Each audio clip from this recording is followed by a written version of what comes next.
All right, it is almost 7 o'clock, and we are going to get started with our questions.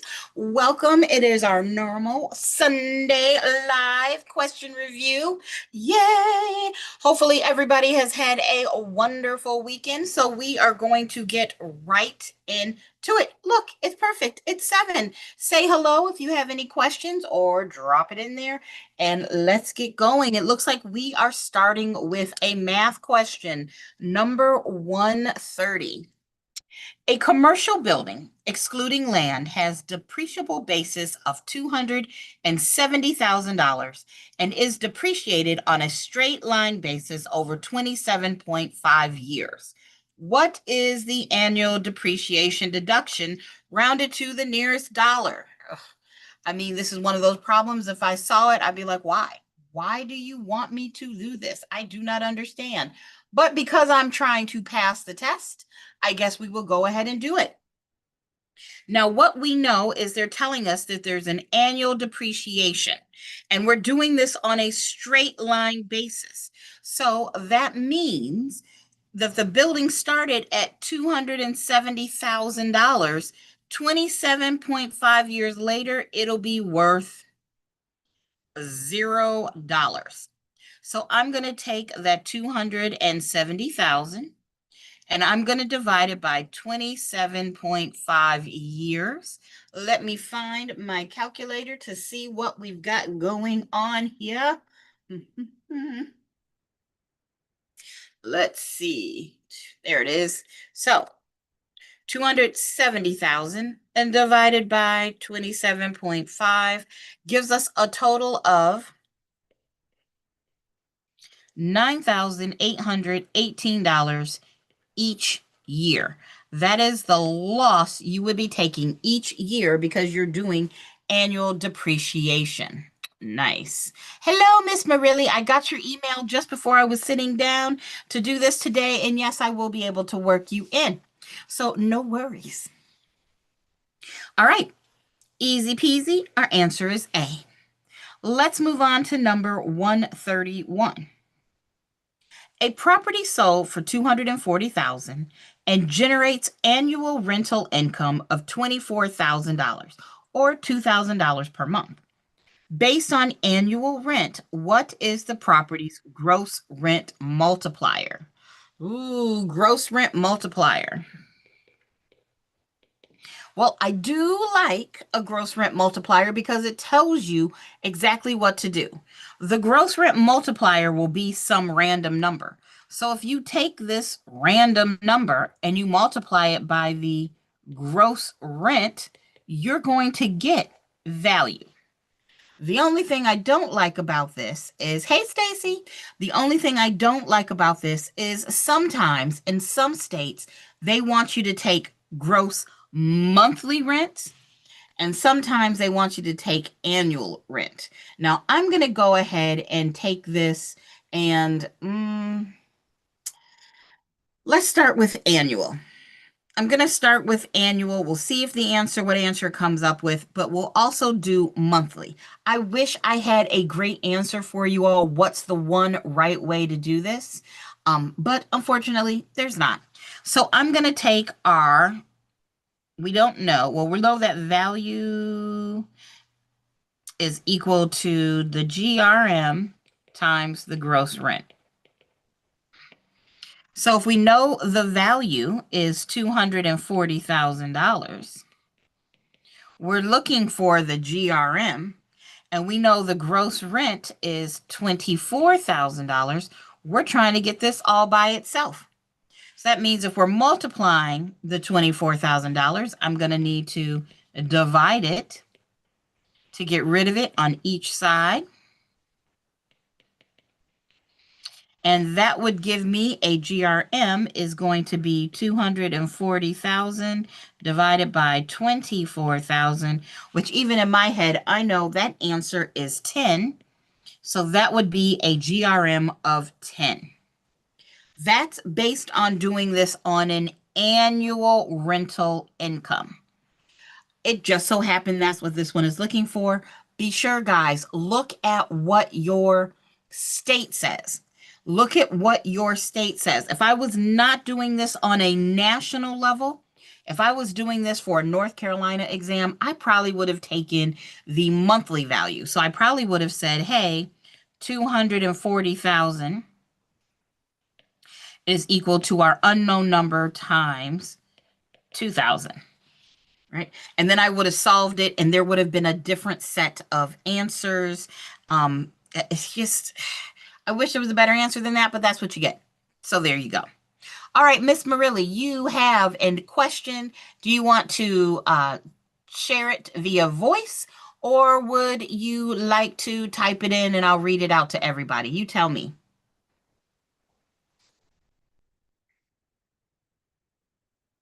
You're here. Okay. You have a question about fair housing laws. Okay, so your question says, if the question doesn't mention federal, just fair housing laws, I will not use Fred Corns. Okay, that's a great question. So let me help you with this. In fact, let me erase this. Whenever you see fair housing laws, you can always do Fred's corn. Always. Because these are federal.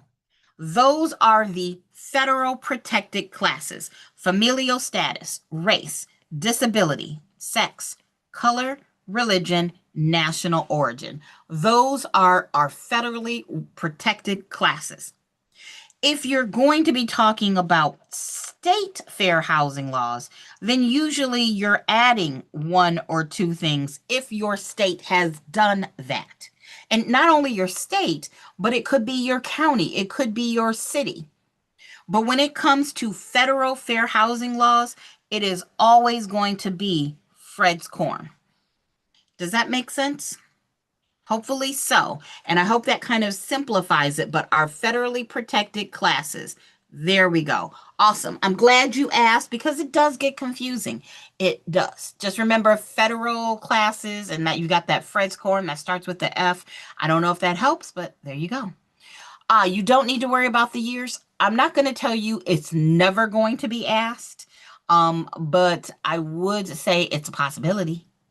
They could possibly ask you about the years, but I think it is more important for you to know the protected classes. Like right before an exam, I would tell you just make sure you know what Fred's Corn stands for.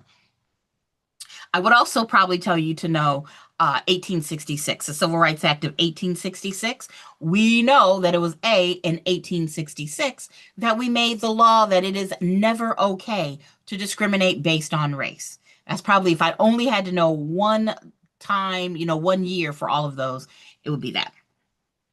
Okay, moving on to 132. An investment property generates an annual net operating income, or NOI, of $36,000 and was purchased for $450,000. What is the cap rate? Well, remember, we are now talking about value like we were before. And when we have somebody coming up with a value, usually the appraiser, if we're talking about an income producing property, they could use the GRM like we talked about up there. Or they could find value based on an NOI. So we have what's the word I'm looking for? An equation for that. When they're looking for value, they would take the NOI, the net operating income, and they would divide it by the cap rate. Now, for those of you all that use T-bars, that would be NOI at the top, cap rate on one side, and value on the other. Just if you do that. You use the T-bar, it helps you. Girl, it helps me too. I would say when I'm doing math on my own, I almost always T-bar it. Can I do it using an equation? Yes, but I think the T-bar helps me as well. So you're not alone on that. All right, so our value is $450,000. Our NOI, net operating income, was $36,000. And we're looking for the cap rate. Right? So we're solving for this. Now, I think when you've got some setup like this right here, I'm usually going to go ahead and put it in a T-bar. So that means I know the NOI, I know the value, which means to find the answer, I'm just going to take our NOI divided by our value, and that will give us a cap rate. I mean, or you could think of it as this being, if you take the value and you multiply it by a cap rate, you would get value. And again, we were told, hey, the value is 450.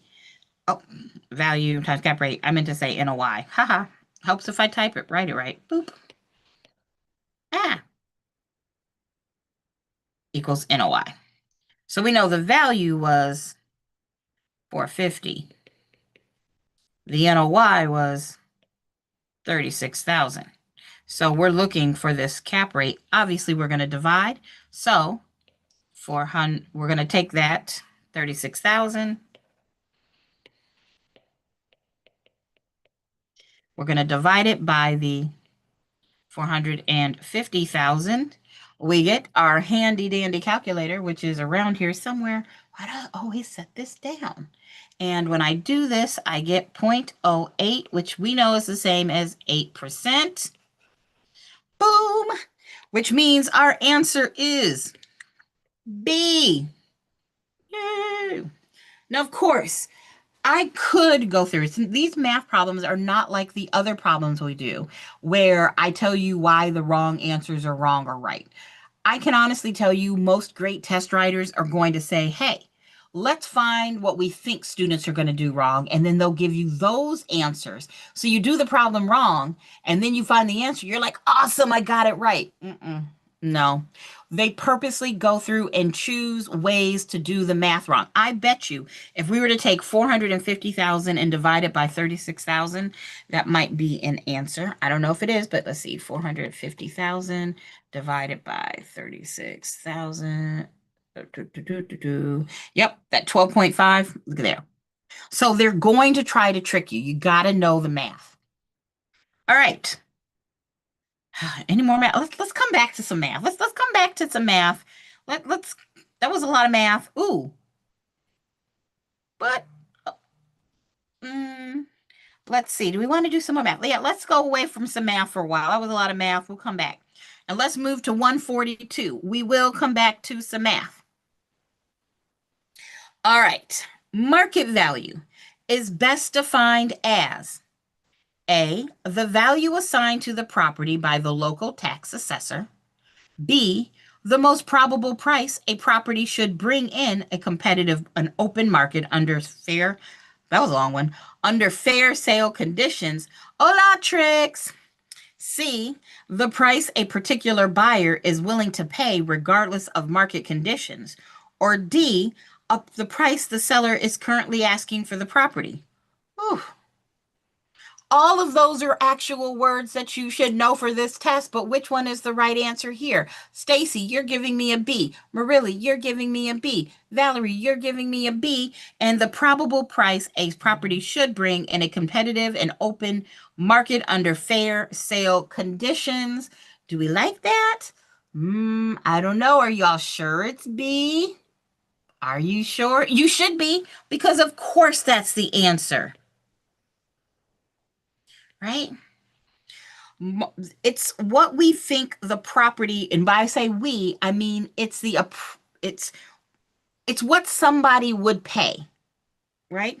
You've got market value and you've got market price, but we know the price the seller is currently asking for the property. That can't be the right answer. What if you get a crazy seller who's like, I want $1 million?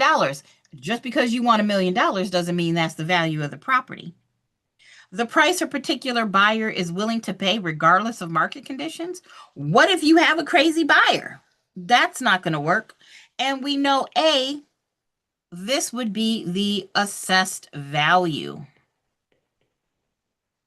All right. So hopefully that helps. Let's move on. And I see you, Miss Valerie. Boom, shakalaka laka. Hey, and I see you got that right, Miss Tricks. We grab some water. All right. A comparative market analysis, or CMA, prepared by a real estate agent differs from a formal appraisal primarily because a CMA is A, can only be prepared by a state licensed appraiser, B, is legally required in every residential transaction can close. I don't know what AI was saying there. Can and required for every. Oh, I see what it's saying. Before every residential transaction can close. I see what they're going for there. C is an informal estimate of value based on comparable sales, not a certified opinion of value prepared by a licensed appraiser. Or D must be prepared using only the cost approach to value. Okay, I see y'all. Miss Stacy, Miss Morelli, Miss Val, y'all are like the answer is C. An informal estimate of value based on comparable sales, not a certified opinion of value prepared by a licensed appraiser. I do like that, but let's make sure our other answers are wrong.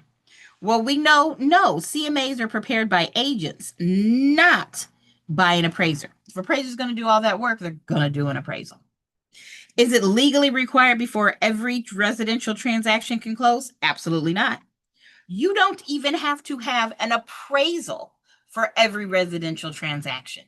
Remember, in most residential sales, the reason there's an appraisal is because the bank requires it. The bank, we know because of laws, banking laws, in order for you to get a residential loan, there has to be an independent appraiser that says, hey, bank, here's what I think you could get for this house if you have to foreclose. And must be prepared using only the cost approach to value. Well, no. We know CMAs are based off of the sales comparison approach, making our answer once again C. And I don't think have we heard this today? It's C. So C is for cookie. That's good enough for me. y'all thought you knew what you were going to get. We'll save that song for the next time. All right. 144. Which appraisal approach to value is generally considered most reliable for typical owner-occupied residential properties due to the availability of comparable sales data? I mean, I feel like they're kind of giving this to you, right? Is it the cost approach? Is it the sales comparison approach? Is it the income approach? Or is it the gross rent multiplier approach? Well, we know the gross rent multiplier approach is part of the income approach. So it can't be either of those answers, because if you chose one, then yeah, that's not going to work. And I see you all are telling me the answer is B, sales comparison approach, because clearly we know we use the cost approach when you don't have good comps. And you usually, for a typical transaction, have plenty of owner occupied properties to compare. Now, if you've got a strange house, if the market is kind of like it was in 2008, 9, and 10, where houses aren't selling, well, then you might have a little bit of a problem. You might need to do the cost approach. Remember, with the cost approach, you're figuring out how much to rebuild it, and then you're going to depreciate it. But for the most part, houses, sales comparison approach. All right, 145.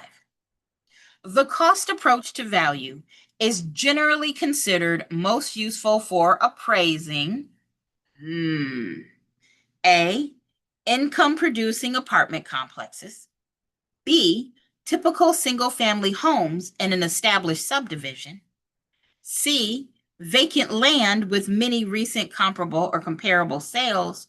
Or D, unique or special purpose properties such as schools or churches with few comparable sales. Well, we can eliminate, because we're big on the elimination. We can eliminate A. If it was an income producing property, we would use the income approach. And in the last question, we just said if it was a typical single family home, that would be the market data approach.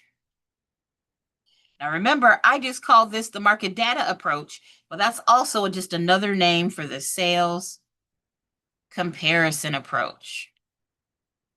Kind of like when I'm in the South in North Carolina, being a Tar Heel, I call it a soda. When I'm at home in Michigan, I call it a pop.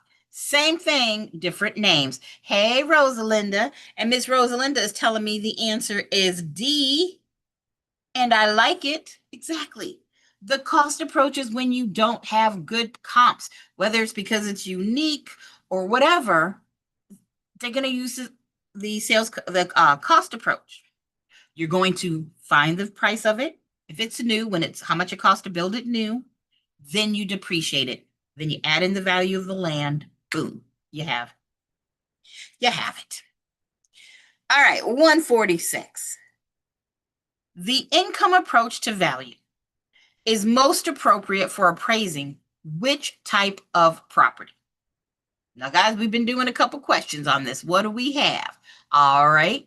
We have A, an owner-occupied single-family home. Nope. A vacant residential lot with no income potential? Maybe.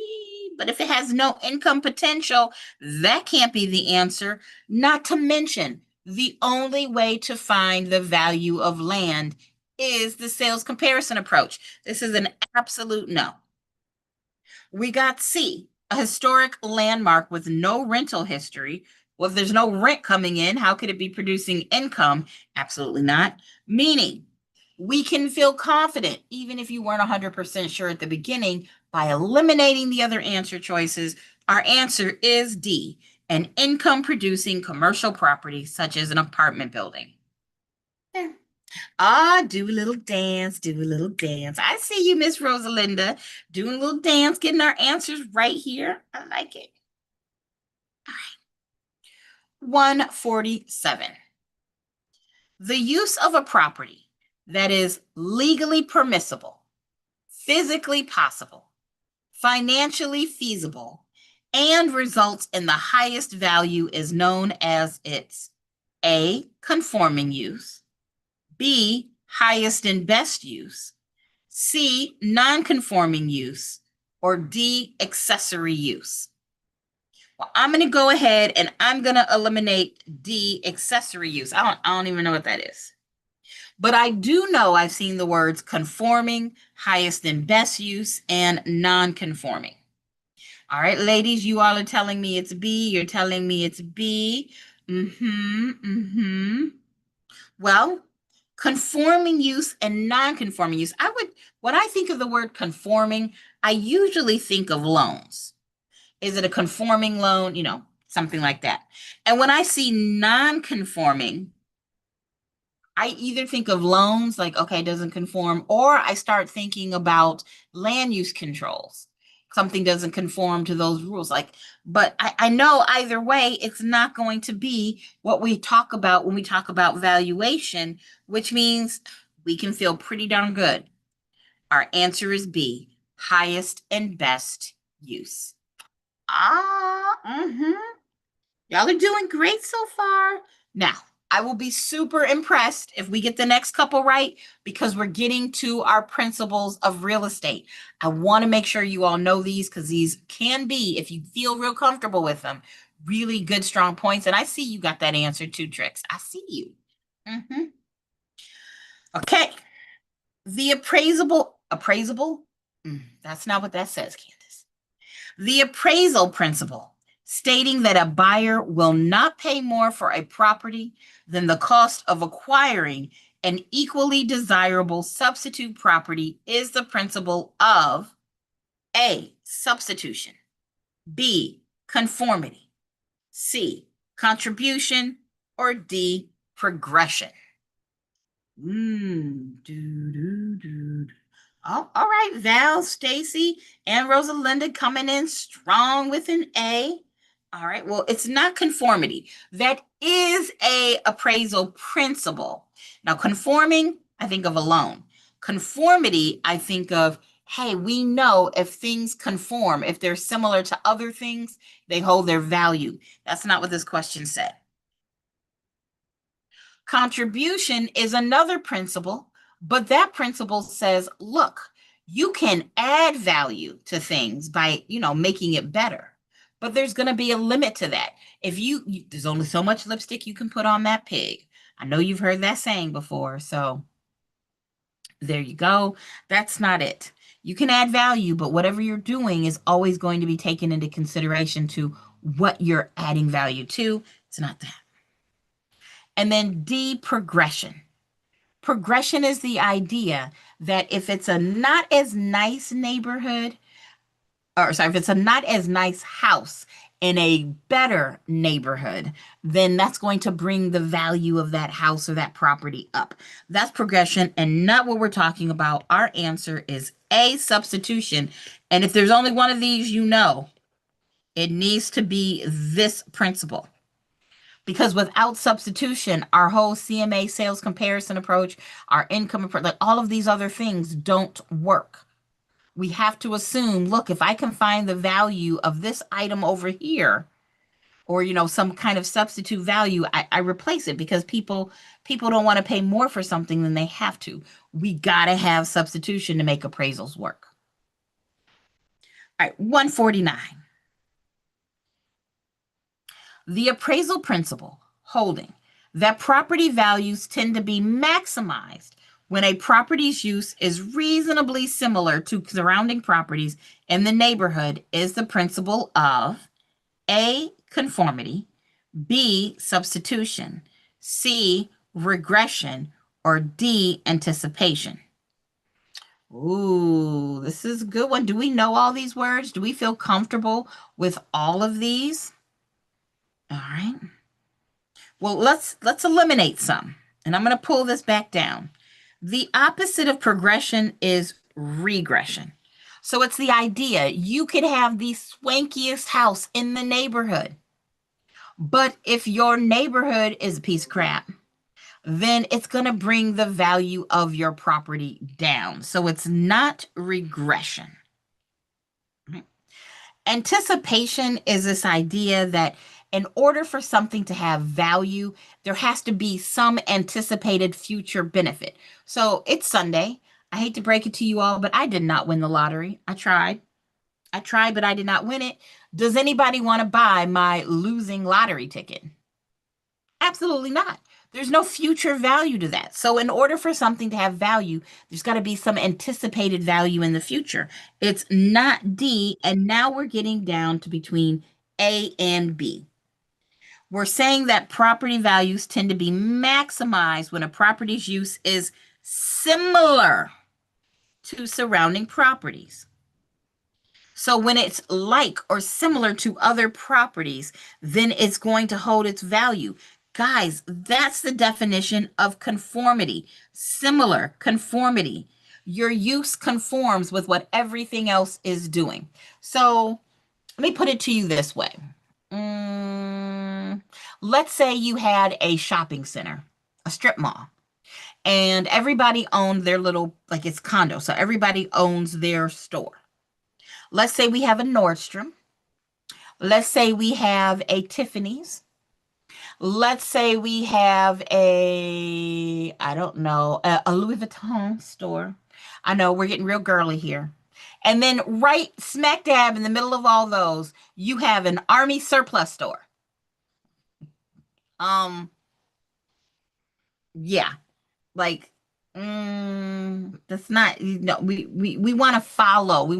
Your value is better when you match the other things around it, right? So, I mean, that's a weird example, but that's what we're talking about, conformity, right? So also think about this. Let's say you have I mean, these are principles, so they're so hard. Is this making sense? I'm hoping this is making sense why it is A and not substitution. Substitution is not right because we're saying one property can be substituted for another. So, for example, one of the things you will do when you go to list properties, this is the property you want to list. And let's say this house sold recently for $350K. And this house sold recently for $345K, right? And now you've got, and let's say this one's on the market currently at $350. You're trying to list this property. Do you think a buyer is going to come in and be willing to pay 400,000 for this house if they could get this one for 350 and they knew these two recently sold for 350? Absolutely not. Right? It's this idea that we can substitute. If you know these two are about 350, you know this one's going to sell for about 350. We don't want to pay more than 350 for this property. That is the idea behind substitution. So, yeah, it makes sense. Great, Rosalinda. Thank you for letting me know. All right, 150. I'm sick of blue. A homeowner spends $40,000 installing an in-ground swimming pool, but an appraiser determines the pool only adds $15,000 to the property's market value. This illustrates the appraisal principle of this is going to happen in real life. You already know you're going to have a seller who's like, but I just spent $40,000. Why can't I get $40,000 back? Because that's not how any of this works, crazy person.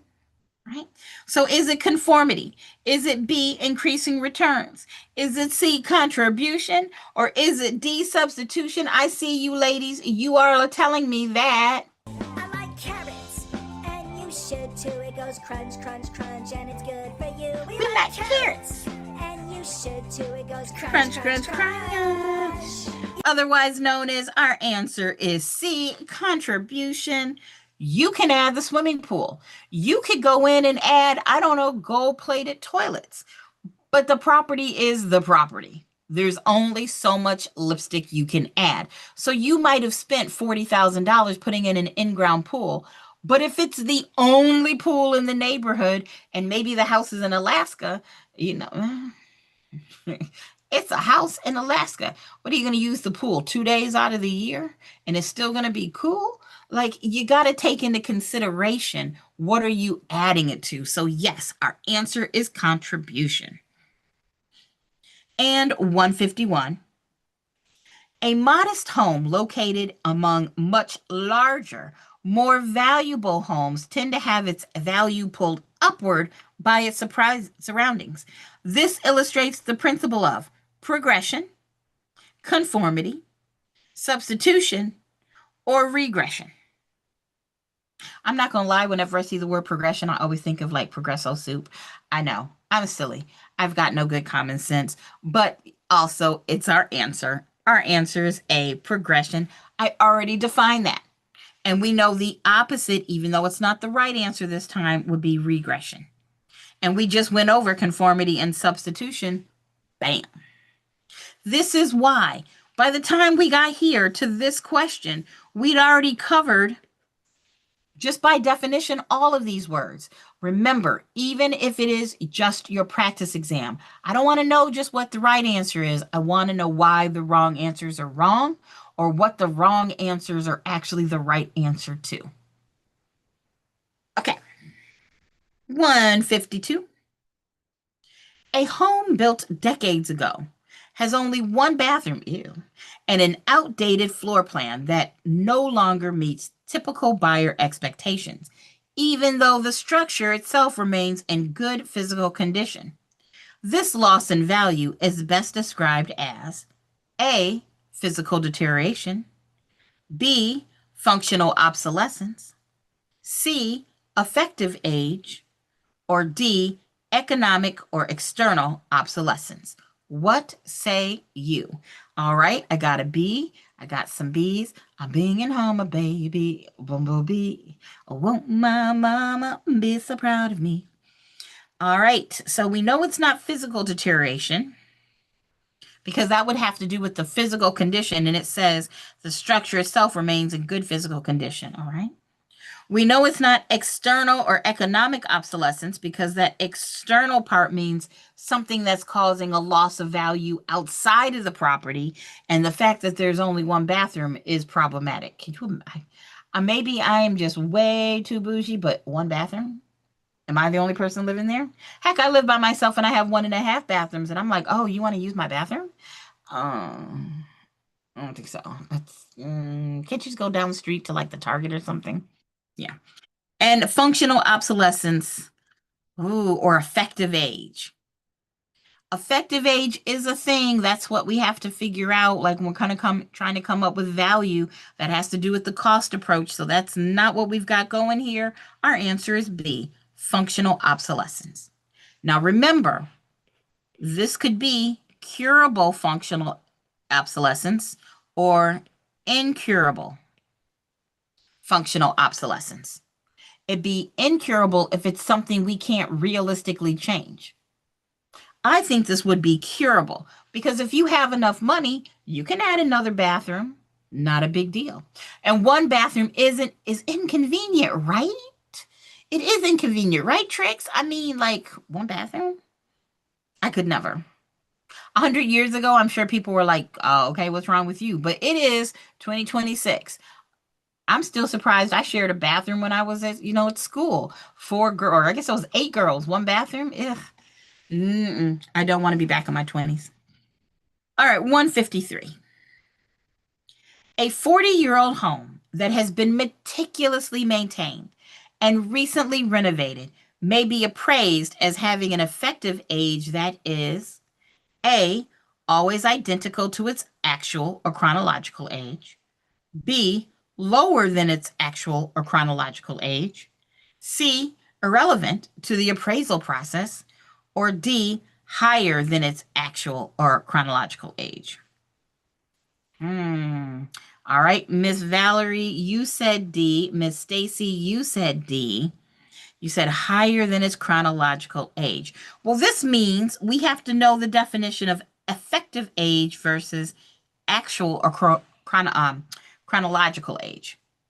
Now, I know it is never okay to ask a woman how old she is unless she's like 5 and she wants to be 7 or something.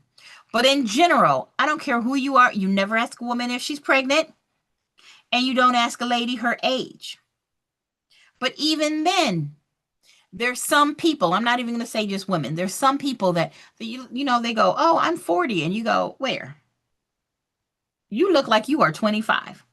And there's some people that go, oh, I'm 40. And you go, ooh, you lived a hard 40 years.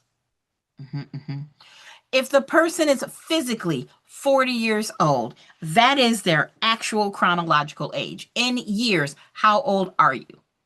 Effective age is, how do you look? How does this appear to be? So it's not about how old you are. It's about how old do you feel? So I know I commonly give the example of my dad's house. His house was built in like 1914. My father does not live in a 110-year-old feeling house. Obviously not. He's updated it. So the actual age, the chronological age would be, whatever year, 110 years. Do the math later. But effectively, I would say it feels like a 30-year-old house because you're always fixing something. So now that we know that definition, I think we know that if it's been meticulously maintained and recently renovated, it's probably going to be higher than its actual chronological age. Boom. All right. 154. We'll finish this page and then we'll roll back to some math. 154. The government's authority to regulate land use through zoning ordinances and building codes in order to protect public health, safety, and welfare is derived from its A, power of escheat, B, power of taxation, C, power of eminent domain, or D, police power. Ooh, look, we got P. We recognize those. Powers of escheat, taxation, eminent domain, or police power. All right. 154, we got a D. We got a D. All right. D, D, D. Yes, this is our police power. We know that's our answer. And we already know, since this is a practice exam where the questions are in order, we're going to have to define the other words. So let's do it now. We know escheat is when you die intestate with no will and you have no heirs, it goes to the state. We know the power of taxation is taxes. Duh. And the power of eminent domain. We know the government can take your land, but they have to pay you. And it has to be for the good of the public.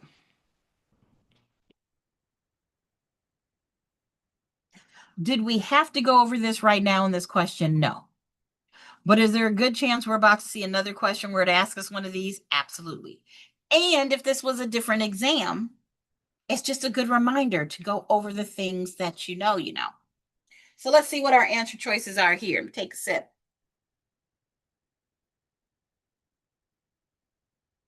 By answer choices, I mean we already knew it was D. Let's look at 155. A property owner whose lot is unusually narrow requests permission to build a structure closer to the side property line than the zoning ordinance normally allows due to this unique physical hardship. This type of relief is called, is it A, a conditional use permit, a special exception, B, rezoning, C, variance, or D, legal non-conforming use?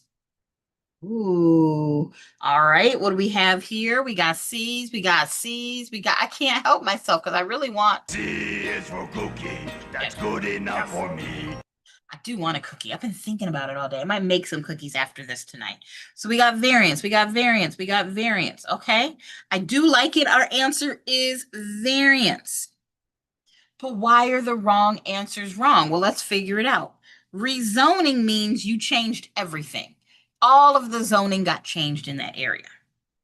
A conditional use permit is going to be where they say, hey, you can have shopping, but it's got to be these types of stores, right? Now, that is different. I see this word special, and in my state, we have something called a special use permit. And I could see where some states call it that. And that's where they say, okay, this is residential, but we'll allow you to have daycares. So sometimes they give you this extra permit to do something that's a little bit different. It's really, since they use the word permit here, I would think they're kind of talking more about that, but there's also conditional use in zoning. So again, you got to kind of read the question. You got to read the room, see where they're going with what they're going for here. All right, so it's not A, and we know D, a legal non-conforming use. Is there a word that any of you all can tell me when you think legal non-conforming use? There's another word I want going through your head. Does anybody know what it is? Another word. You see legal non-conforming use, it should be like, doo, wee, wee. All right, I'll help you. Grandfathered. Or if you don't like the connotation of that word, you could say pre-existing. Did I just spell existing right? I don't know. If the use was already happening and it was legal, then they change the zoning. They will generally allow you to continue your original use, even though it doesn't match current zoning. So your use is non-conforming. Yes, Miss Trix, the grandfather clause. I see you there. I know there's a little bit of delay, but I see you there. Nice. All right, 156.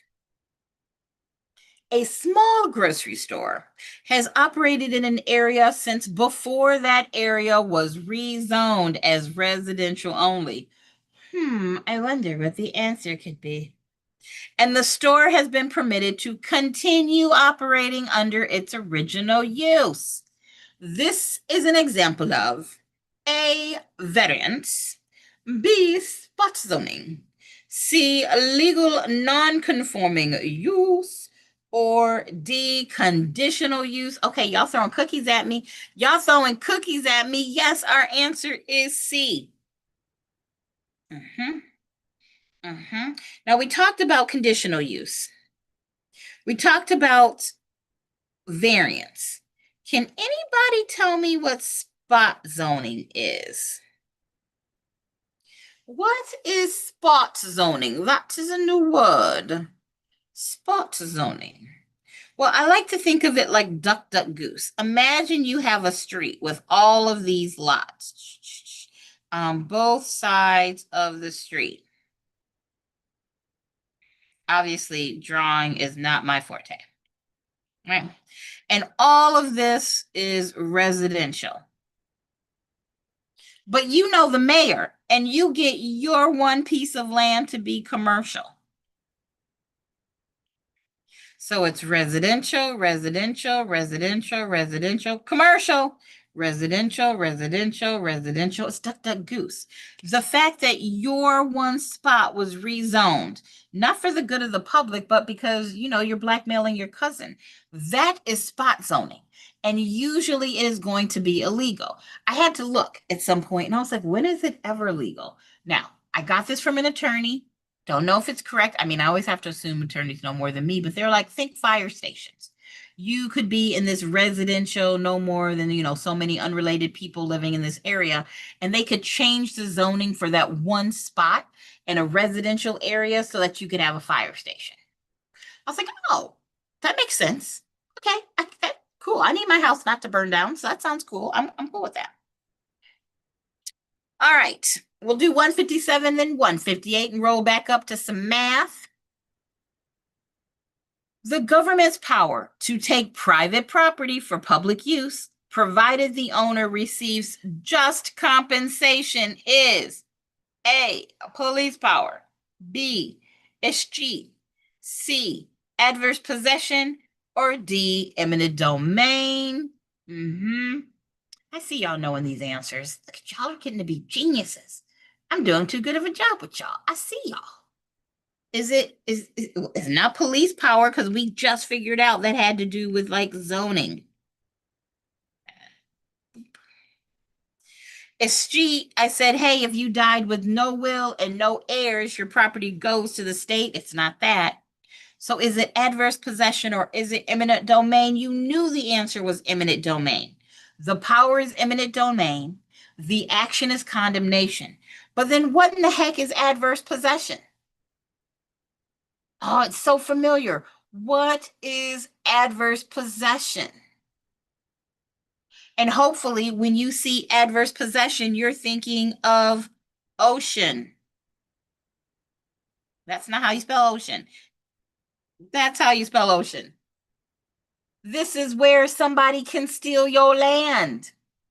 If you let somebody, I'm going to say let me take that back.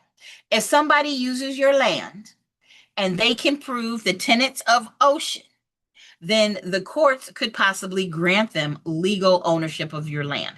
But they would have to show that their use was open, their use was continuous, exclusive, adverse, and notorious.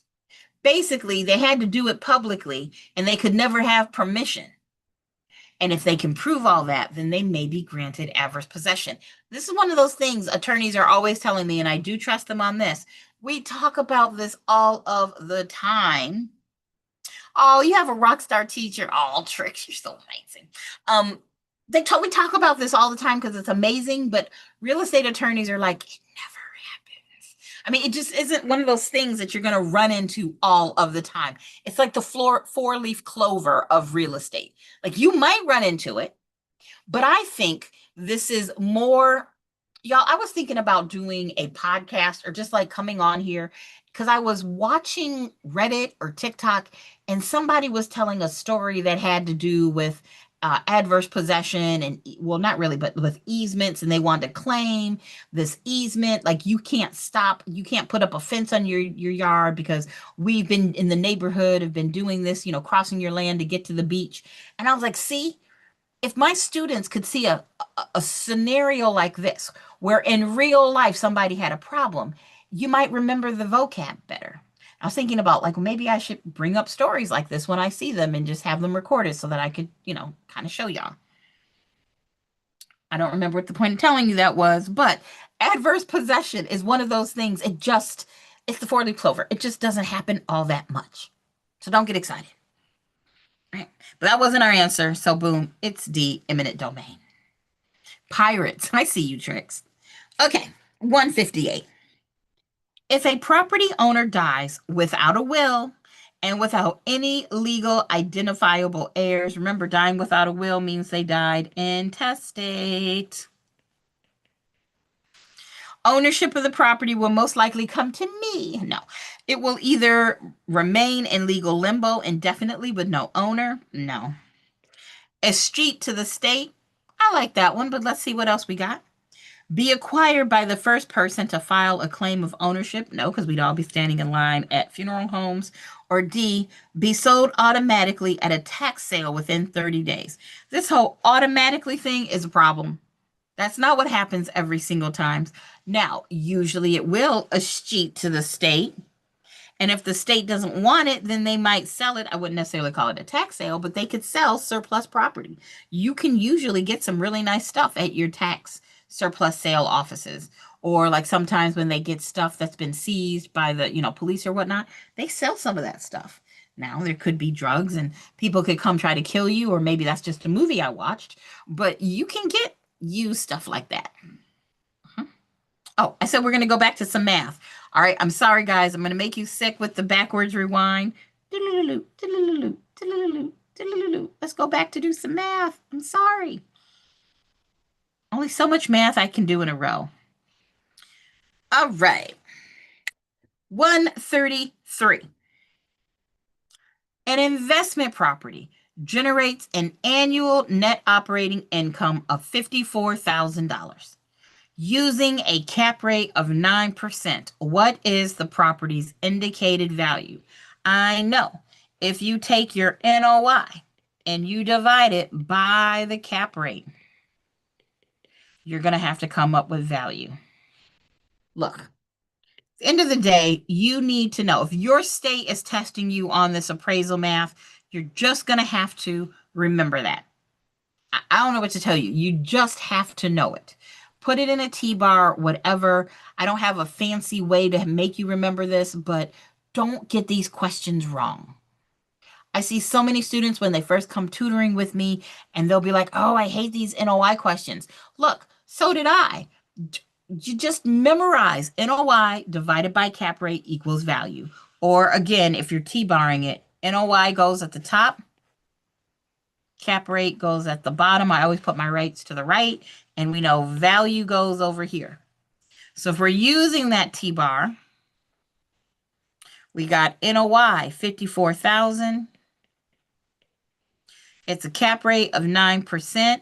We have an up and down, so we're going to divide. We're going to do 54,000 divided by 9%, and that's going to give us, it's going to give us a chance to find my calculator. Let me see what I have here.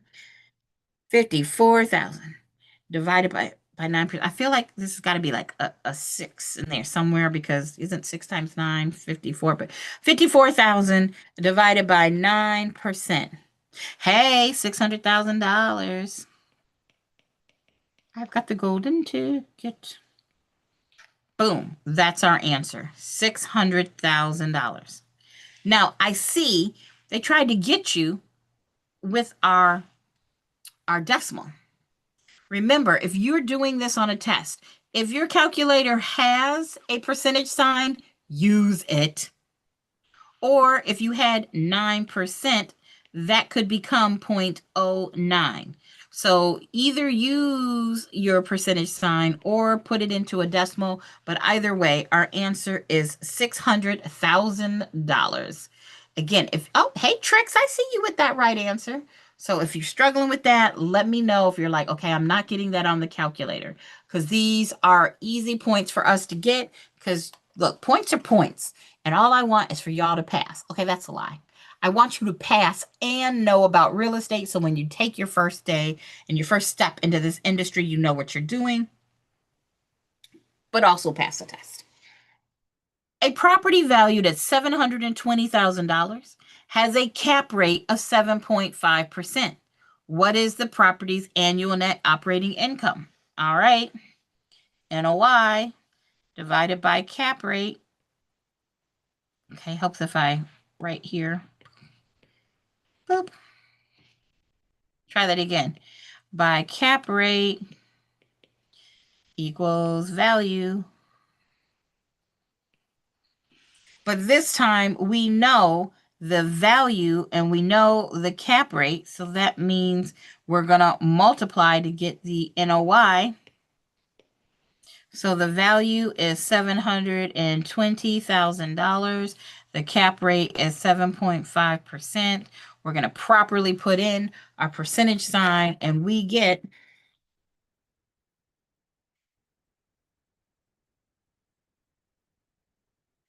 I got 54,000. Is that what you got?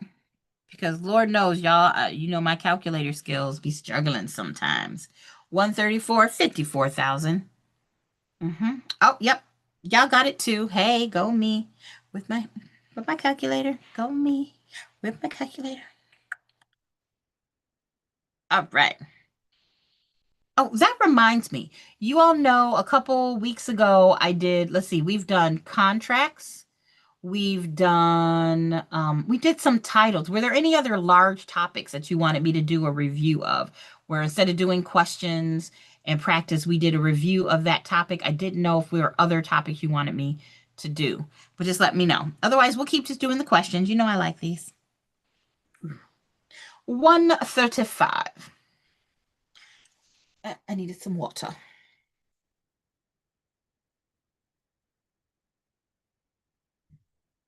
All right. A property sells for $400,000. Okay.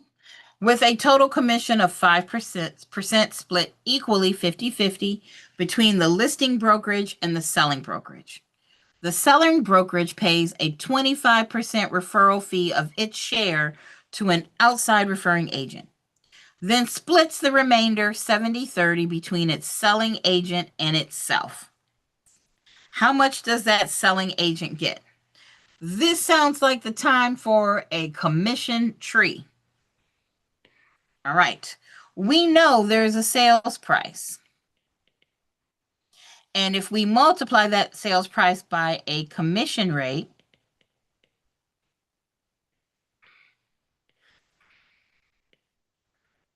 what that's going to give us is a total amount of commission.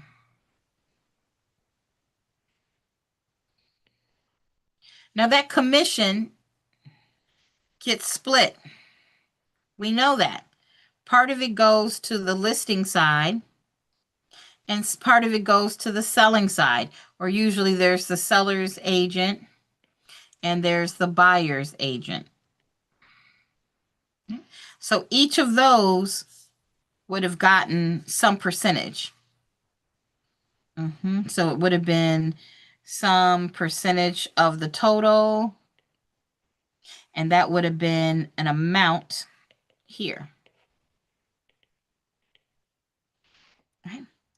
Well, that's just what the broker or the brokerage gets. That amount then needs to get split, usually between the agent gets some percentage, and then the broker keeps some percentage. That's what normally happens. But in this problem, they're giving us some extra. They're saying whatever that amount is, we got to pay a referral fee.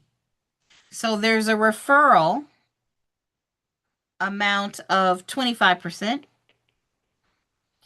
And then from that, then the brokerage gets some. So they're going to get 75%, whatever that amount is. And then they're going to split that amount between the agent and the broker. Boop. It's a lot. But that is we have to understand how the money flows. We got to have a sales price. Then we got to find from that sales price and our commission rate, a total commission. We need to split that between the two sides to know what each firm gets or which the brokerage gets.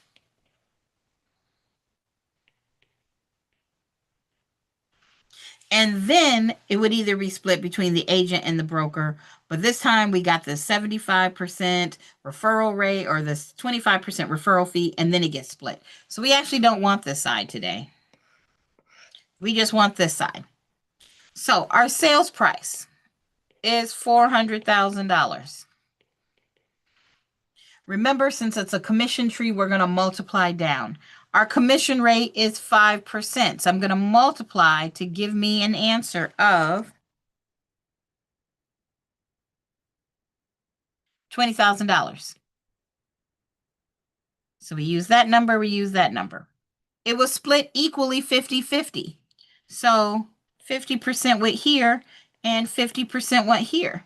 50% of $20,000 is $10,000. Great. That's what the brokerage gets. So what are we going to do? Well, we know if the referral person is getting 25%. Oh, did I say 25? Yeah, it's 25%. Yay. Then that means the brokerage is keeping 75%. We need to find 75% of 10,000. So I'm going to multiply it by 75%. And that gives me 7,500. Now we can split it. And that split is 70-30. The agent gets 70% and the broker keeps 30%. So we need to find 70% of 7,500. And that is $5,250. Boom. Final answer. That is our final answer. Right. Now, Miss Tricks, I think you're just a little bit, okay, you're just a step behind because I know there's a delay. So I think you're on the right path, but let me know if that doesn't make sense to you. Our answer is C, $5,250. Now, if you don't use a tree, the math still would have been the same. I just did 400,000 times 5% equals 20,000. I did 20,000 times 50%, which gave me 10,000. I did 10,000 times 75%, which gave me 7,500. And I did 7,500 times 70%, which gave me 5,250. Now, some of you all can look at a math problem and know this is what you're supposed to do. And if you can do that, bully to you. That's great. But for those people that struggle with stuff like that, then, Rosalinda, you're drawing all over our board. Rosalinda, you're drawing. Stop, Rosalinda. You're writing on it. Don't stop. Oh, no. Let's see. Let me see. Annotate. Let me stop your annotations there, Miss Rosalinda. Oh, how do I clear it? You're writing all over my board. All right. Let me see if I can clear that. I don't know why it's not letting me. Rosalinda, stop. Stop writing. Stop, Miss Rosalinda, while I figure out what you done did. That's okay. That is okay. You know what I'm going to do? I'm going to stop my share for a second. And we're going to, boom. Let me do it this way again. Did it get rid of it? Okay, and now let me refresh here. All right. Hopefully everybody can see that again. It's okay, Miss Rosalinda. I don't know what you did, and I don't know why my annotate button wasn't. There it is. Yep, clear. All right, we're good now. Boom. No worries, it happens. But more importantly, Rosalinda, did you understand the math? I'm okay with you writing all over everything as long as you got the math. Good. Yes, that's what I'm talking about. You didn't know how I did 75% and not 70%. Miss Stacy, I think you're talking about why I did, and this is why I'm glad you asked. Right here, I did 75%, and down here, I did 70%. You missed a step. Okay, so let me do a different color here. Let me do green for this step. And let me do yellow for this step. So let's start with the green. They split here. You pick a different color here. They split. The brokerage got 75% and the referral person got 25%. Why? Because it said the selling brokerage pays a 25% referral fee of its share to an outside remaining agent. So whatever that selling brokerage got, they don't get to keep that outright. This is the great thing about referrals. If I was the referring agent, let's say, because you all know I live in Michigan now, let's say somebody in North Carolina contacted me and said, hey, Candace, you were my agent 10 years ago. We're ready to buy again and sell. Could you do it? No, I can't. I'm in Michigan. But let me pick up the phone and call another agent I trust in North Carolina. Once they complete that sale, simply because I picked up the phone, I would get, if I asked for, 25% of their commission, not just the agent's commission, the company's commission. That's the referral that they're talking about there. And it comes from this right here. The selling brokerage pays a 25% referral fee. Well, if they're giving 25% away, they get to keep 75%. The other number, and let's do a different color here. Boom. Oh, Lord Jesus. Of course I would do that. Hold, please. Sorry. Sorry. I'm sorry. I'm so sorry. It makes me sick too. I'm sorry. Okay, here we go.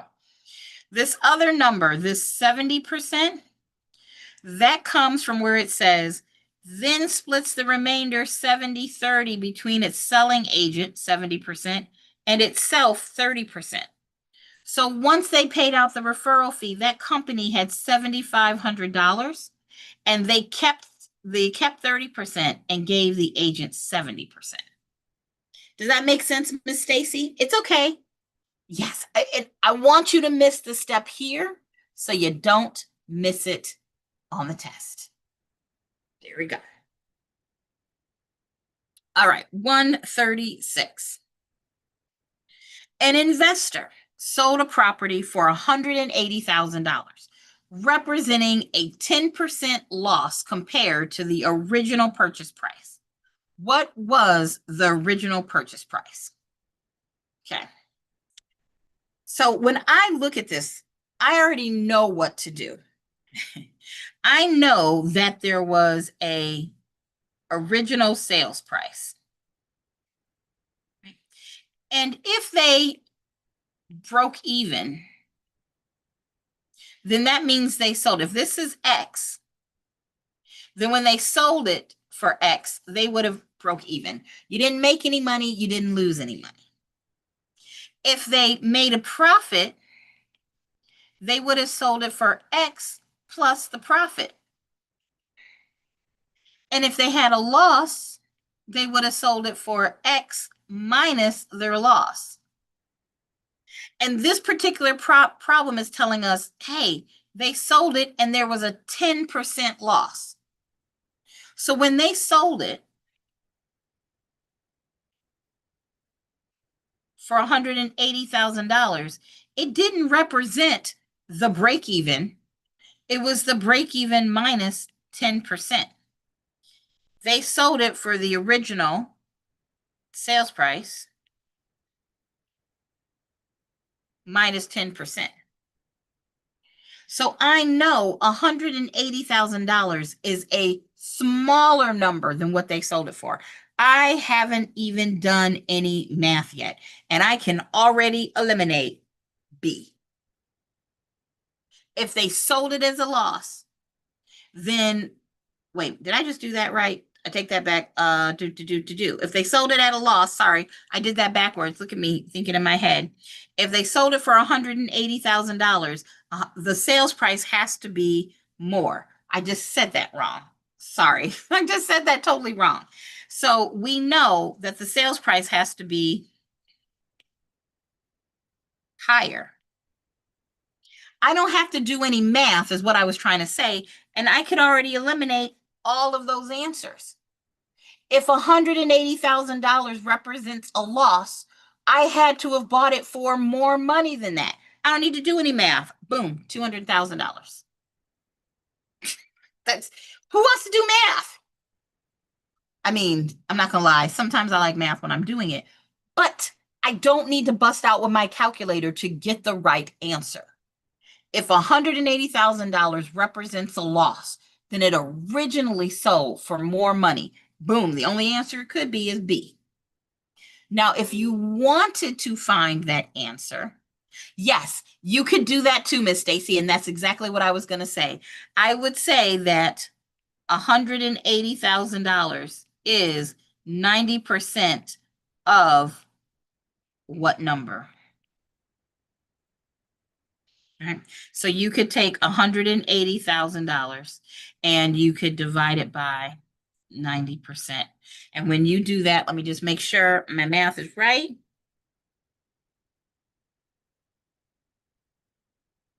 Yep. $200,000. So yes, Miss Stacy, you are exactly right. That is the math behind it. And I'm so glad you knew how to do it. But hey, if you ever forgot what to do, sometimes just using some common sense and logic would work. So Miss Tricks, you multiplied and not divided.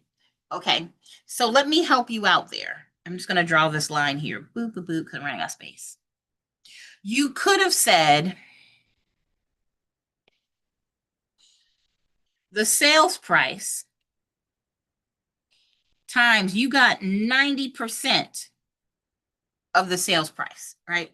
If you knew the original sales price, you got 90% of that, and we know that number was $180,000.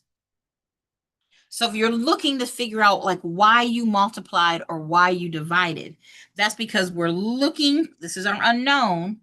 We didn't get 100% of our sales price back. We got 90% of it. And we know that number was 180. Make this a little cleaner for you. Boop. So now you know I would divide by 90%. So it'd be 180. So 0, you just can't tell. Divided by 90%. And that is going to give us 200K. Could I add 10% to 180? Miss Val, you cannot. You cannot do that. That is such a great question. And let me show you why. A second. Boom. So let's say this bar represents all of this filled in represents 180,000. Would you agree 200,000 would have to look like this?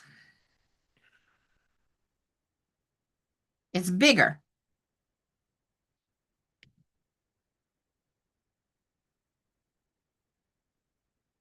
Right? The bar is bigger, so the reason you can't do it is because if you take 10% of this box, it looks like this. If you take 10% of this box, it's bigger like this. You can't find 10% of a smaller number and then add it on. That would only look like this then. You'd still be missing some here. Does that kind of make sense, Valerie? You got me. Good. Perfect. Because you can't, adding 10% of 180 doesn't get you. You'd have to find 10% of 200,000. Because 10% of 180,000, I'm pretty sure, yeah, is $18,000. 10% of $200,000 is 20,000. So you can't just find 10% of 180.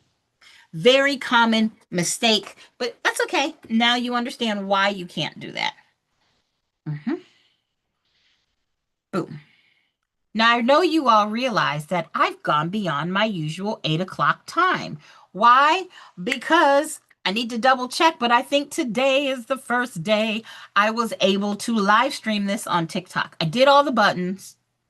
I don't know if I'm actually being watched on TikTok. We'll see. But I promised you all, if I was able to go live on TikTok, I would do longer Sunday sessions.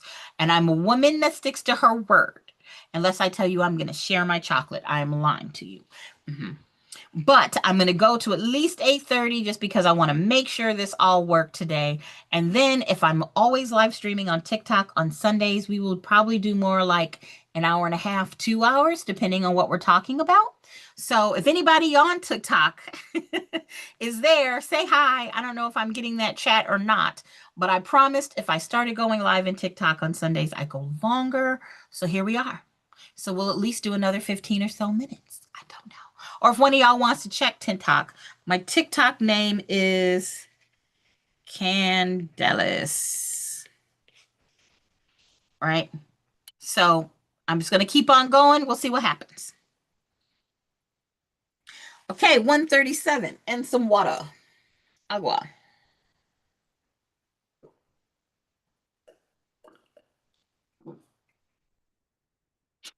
Okay.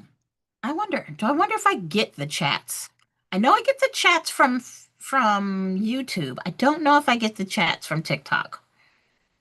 Maybe next time I'll have one of y'all tell me, like, purposely go on TikTok and let me know. A house with 2,400 square feet of living area sold for $360,000. What is the price per square foot? All right. So whatever the price per square foot is, if you multiplied it by 2,400, you would get $360,000. So once again, this is our unknown. That's our X, right? That's our unknown. So we're really trying to find that answer. Hopefully, this means we know how to do that, right? We know how to do this. So we got to get this $2,400 by itself. So we got to divide by 2,400 over here, divide by 2,400 over there. So our unknown answer is $360,000 divided by 2,400. And all right, Miss Stacy's telling me it's C. Let me check. 360,000 divided by 2,400 equals, I got X equals $150 per square foot. I got B. All right. Yep, I'm on my TikTok. Yay! Thank you, Miss Val. Hey, will you do me a favor if you pull it up? Send me a message through TikTok and let me see if it comes through the chat. I don't know. I don't know. I see that Trix is doing it through YouTube, but I don't know if I get it through TikTok. You need a class for calculations? I can do that. You saw that too? Yay. I can do a class on calculations. Let me know when you want to do it, Trix, because that'll be maybe on a Sunday, because we'll need more time. If you want me just to go over some basic math, or if you have some particular problems that you want me to go over, like, okay, how do I do this math? Let me know and we'll do that. All right. And then Val, tell me when you send a message, because so far nothing. I gotta have to figure that out. Yeah, I just sent a message. Oh man. It did not come through. Let's see. Chat. It did not come through. Channel. Chat.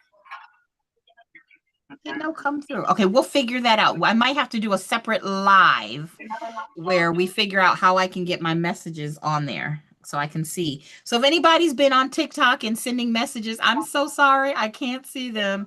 Right now, it's not giving it to me. It just isn't. So that makes me sad. It just isn't. I don't know. All right, let's keep on going. But thank you, Miss Val. Thanks, bestie. All right, let's keep on. All right, 138. I'm going to mute you just because I can hear myself when I'm talking. Not that I don't love you. Sorry. Okay.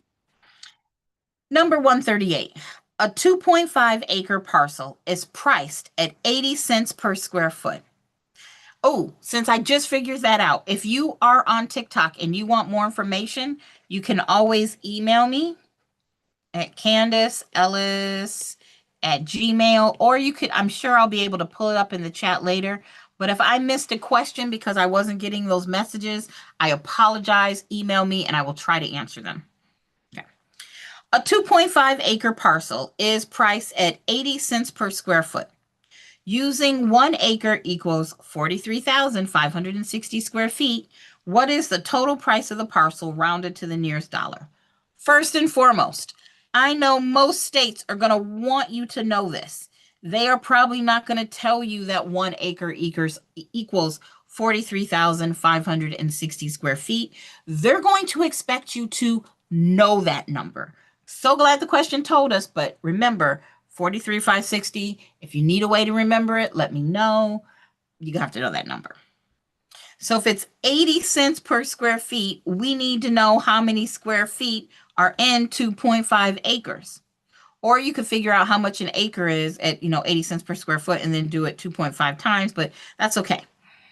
I'm going to say 2.5, because there's 2.5 acres, times 43,560, right? Because that's how many square feet are in an acre. I'm going to get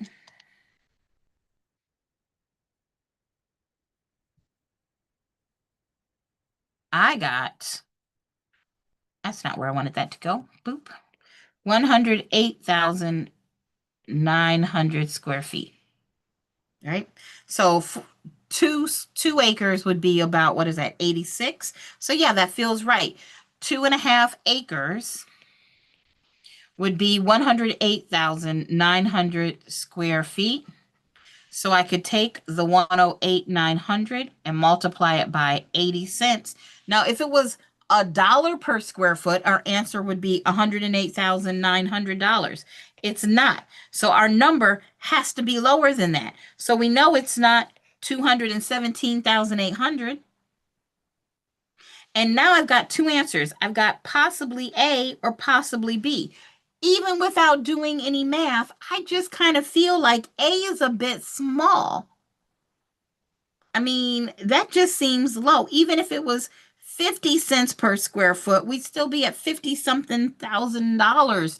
So I would, even without doing any math, like to get a final answer, I don't think it's going to be A. I think it's going to be D, but let me see.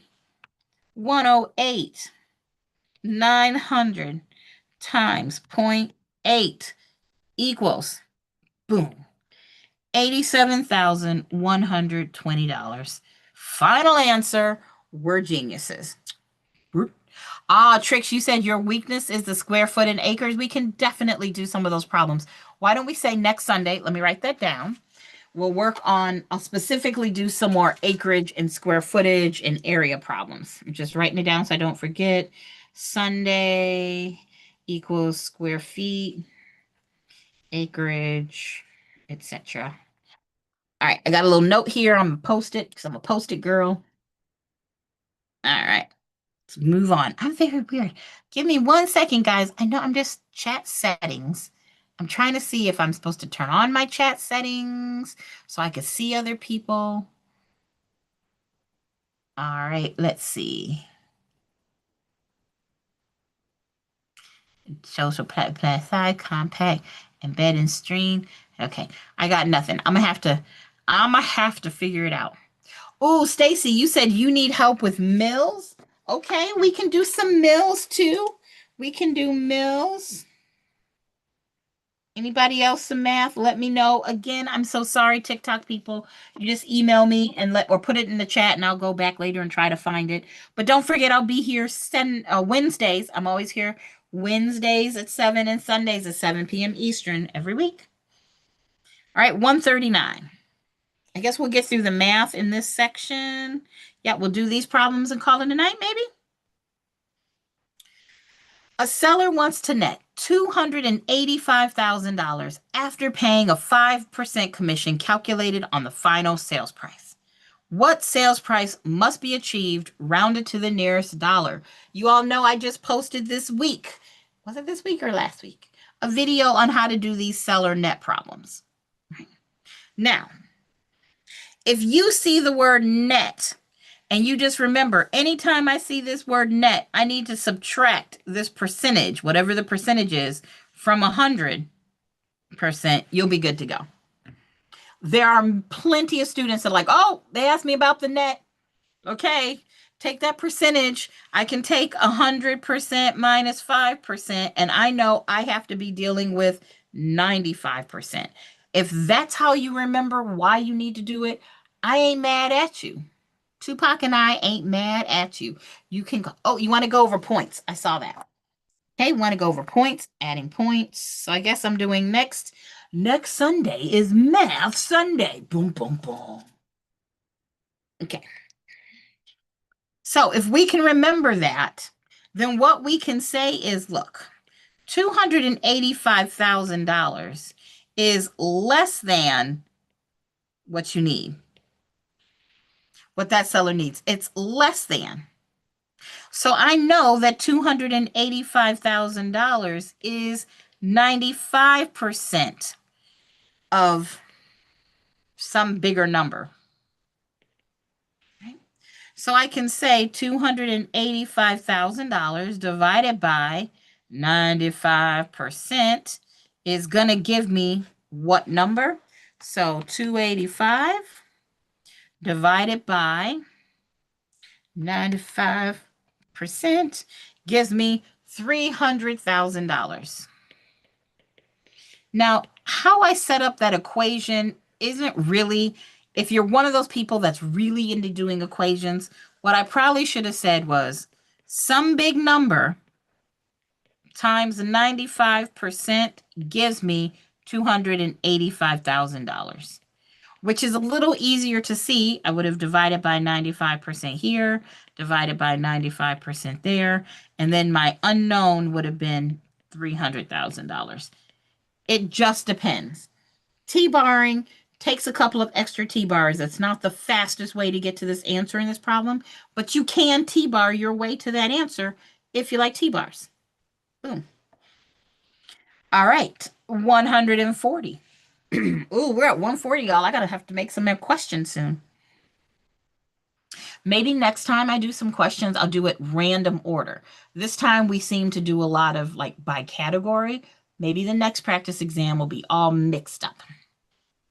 A tenant pays $1,500 monthly rent on the first of a 30-day month. The property sold and possession transfers to the buyer on day 16 of that month, with the seller, former landlord, keeping rent for the day of closing. How much prepaid rent must the seller credit to the buyer at closing?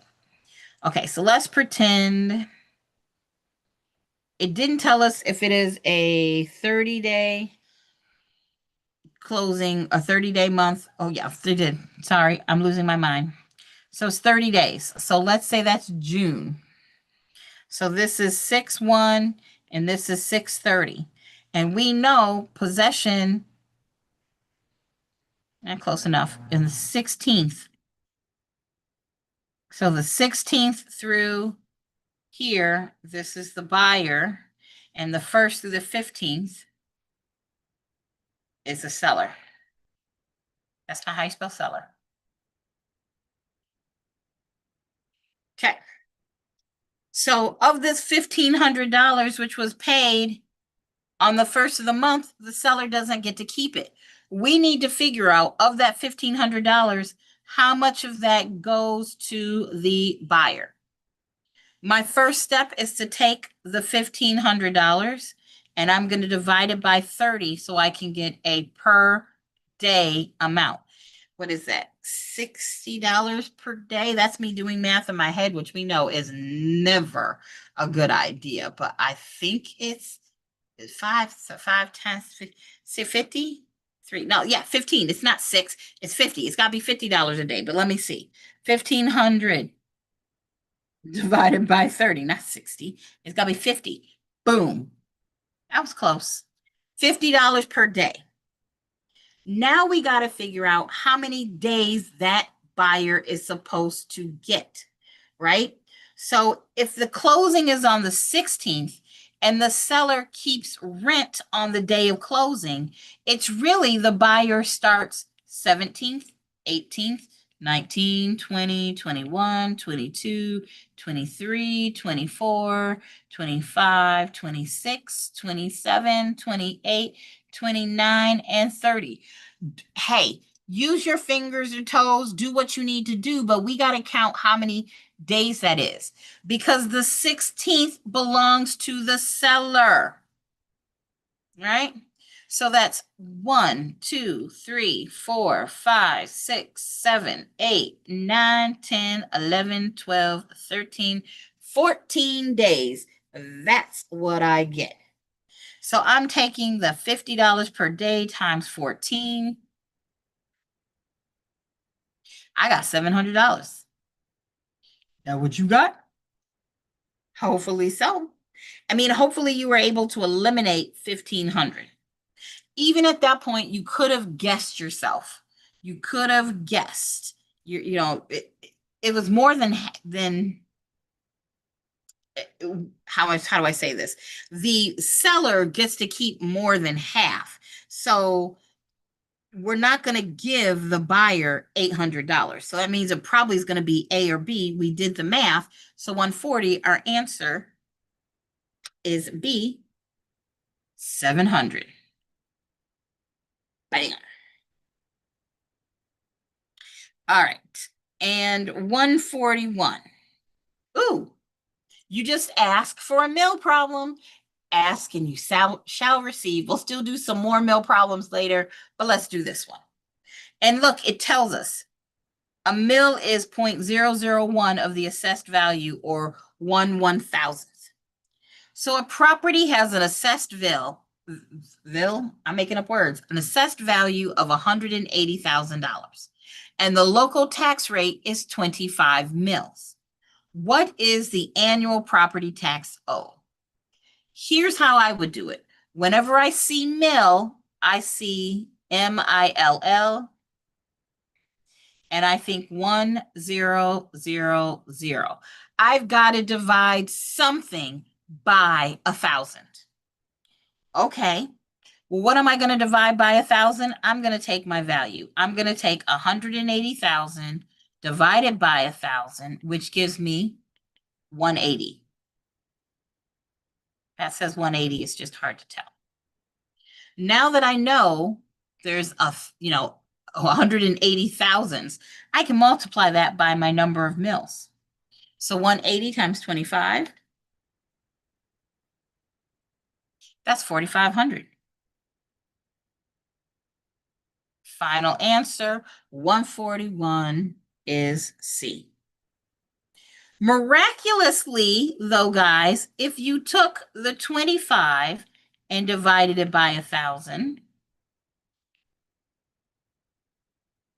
you would get, that's multiplied, 25 divided by 1,000, which I already know. It's going to give you 0.025, and I could have multiplied that times 180,000.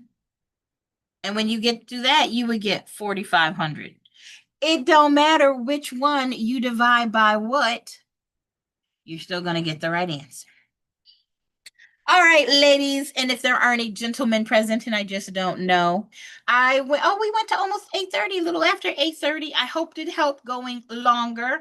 Tell your friends. Tell everybody, join us on TikTok so I can stay going live. I will figure out how to see the text messages and whatnot in TikToks, because that sucks if you can't get a message to me. But either way, if you're on TikTok and listening, remember, we do this every Sunday at 7 p.m. Eastern, every Wednesday at 7 p.m. Eastern. Drop me a message on YouTube, my email, through here, either way. Otherwise, I will see you Wednesday evening, and on Sunday, we'll be doing more math. And Marily, I will email you in a moment. Thanks, everybody. Bye.